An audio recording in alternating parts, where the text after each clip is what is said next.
Why do intelligent people actually fall into the trap of these cults and movements and get deceived?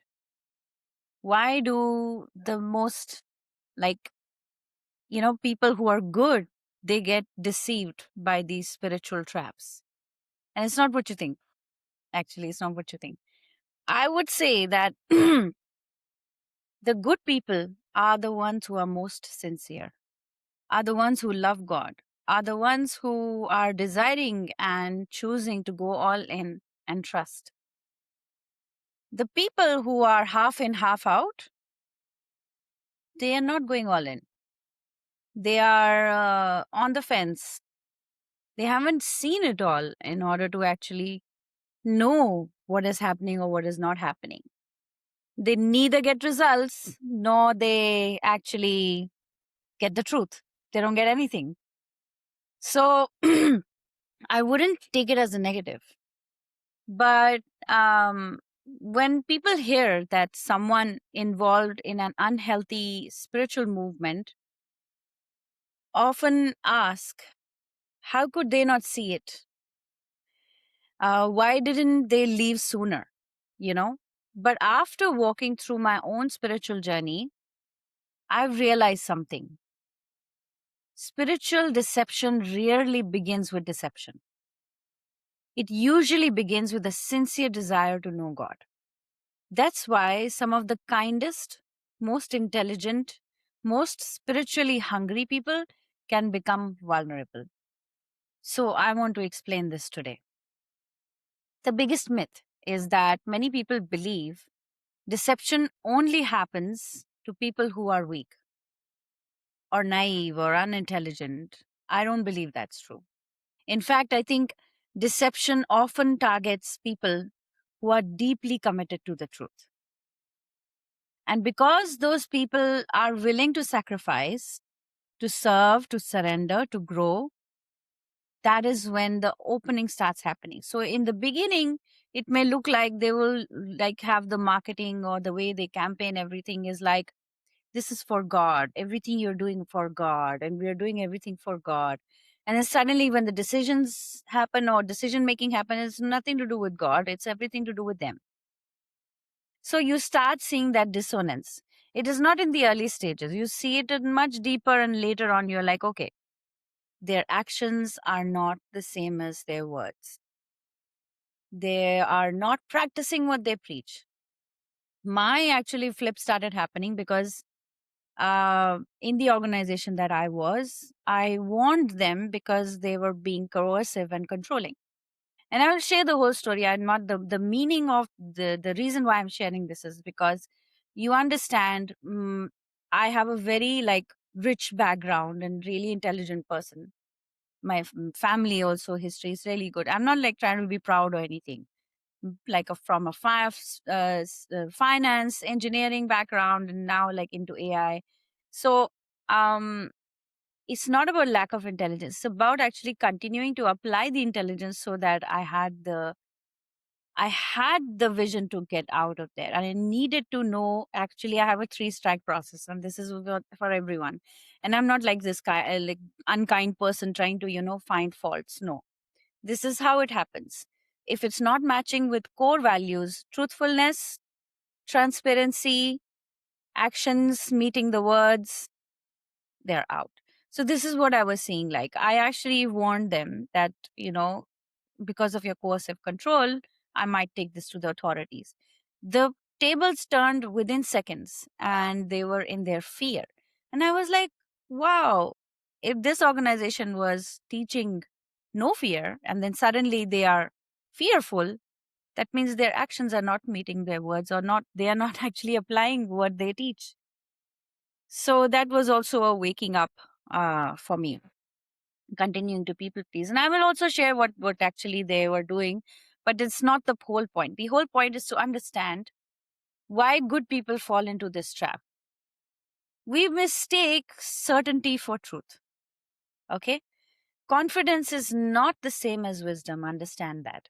Someone can speak with incredible clarity and certainty, quote scriptures and reference ancient wisdom, like sound absolutely convinced. Maybe they are like giving their emotional self and they are like talking with confidence. And sometimes they channel also. They can channel the good channel as well, but their intention can be impure. And I have seen this time and time again. And they still be mistaken. The discernment asks a different question. Not how confident are they, but what fruit does this produce? Like I said in the last video, what fruit does this produce? The first fruit is the one who is the user, right? Who is the customer, who is the one, the student. What fruit has it bared in my life? They were great fruits, but at the same time, their constant coercive control was causing pressure on my mind. That is also the fruit that cannot be missed, right? So it should be good overall. Why should I be compromising on the fruit? Why should I be compromising on anything in my life? But if also they are not appreciating in my success, then also that is a negative. That's also the fruit, the de-appreciation of success. Attacking where, you are getting good and stealing from you. So there's a lot of all of that, right? So stealing your success, trying to grab it and give it to someone else, all of that was actually just to steal the energy, right? Now I'll come to that, what was really going on. So the reason too is we confuse intensity with God. Unfortunately, it's not true. God is the most subtle thing. It's not intense. God is not intense.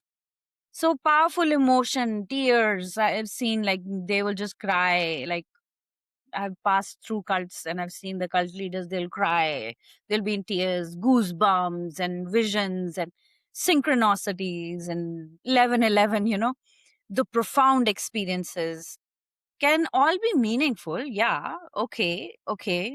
But intensity alone doesn't tell us where something comes from. Okay? Every major spiritual tradition reminds us that extraordinary experiences must be accompanied by wisdom, humility, and love. Wisdom, humility, and love. That is so important. If humility is not seen, gone. Love is not seen, gone. Wisdom, gone. Right? So, three-stack process, like I said. Reason three, we want certainty more than truth. This is the most important part. As human beings, uncertainty can feel uncomfortable. So, when someone offers simple answers to life's deepest questions, it's very attractive. We all long for clarity, but genuine spiritual growth often involves patience, humility, again, and willingness to keep learning rather than assuming we already have every answer.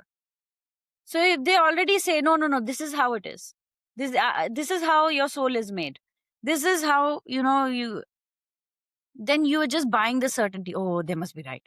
So we get comfortable. But actually, spirituality and the growth happens with spiritual inquiry for your own self, for your own sake. Even if they say the soul is like this, you will have the power. Then, if it is like this, I want to see it. That's it. That's all, right? So, if you continue to have that inquiry, you will always have the light within you rather than taking their light, trying to take their light. Otherwise, if you're trying to take their light, you're also doing what they're doing. They're taking your light, you're taking their light, right? So, number four, we stop checking. Discernment isn't something you do once, it's something you practice continuously. It's a continuous practice. Healthy seekers continue asking, continue learning, continue praying, continue reflecting. The moment we believe we've arrived, that's often when discernment begins to fade. The moment you say, okay, I know everything now, everything starts falling down. I love these four things: learning, praying, reflecting, and seeking. So if in an organization, you're an organization where you're so busy that you don't have time to pray, you're in the wrong place. If you're so busy that you're not learning, you're just churning, you're in the wrong place. If you're so busy you're not reflecting, in the wrong place. So busy that you are not, uh, asked to question, wrong place, right? So, my personal reflection without naming anyone, looking back, I don't see someone who was foolish. Not at all. Not at all. Extremely intelligent. I see someone who genuinely wanted to love God. I see someone searching for truth. I see someone willing to surrender. And I'm deeply grateful for all of these qualities that God has gifted in me. Because even though through these difficult circumstances, God continued leading me towards deeper discernment. And this is incredibly healing for all of us. And that is the reason why now I'm speaking to you guys about discernment. And I'm feeling incredibly happy sharing this. Uh, you never know. This is just an account for me to, maybe take it to future. Like maybe I'll create a book or something to bring more light to this. So the turning point happened is when today I no longer ask, who should I follow? I ask, does this help me to love God more? I ask, does this produce humility? Does it increase freedom? Does it make me more loving? These questions changed everything. It changed everything.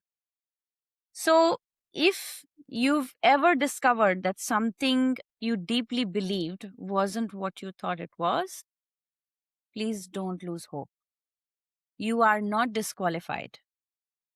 You are not beyond God's grace. Sometimes our greatest lessons become the very wisdom that helps protect others.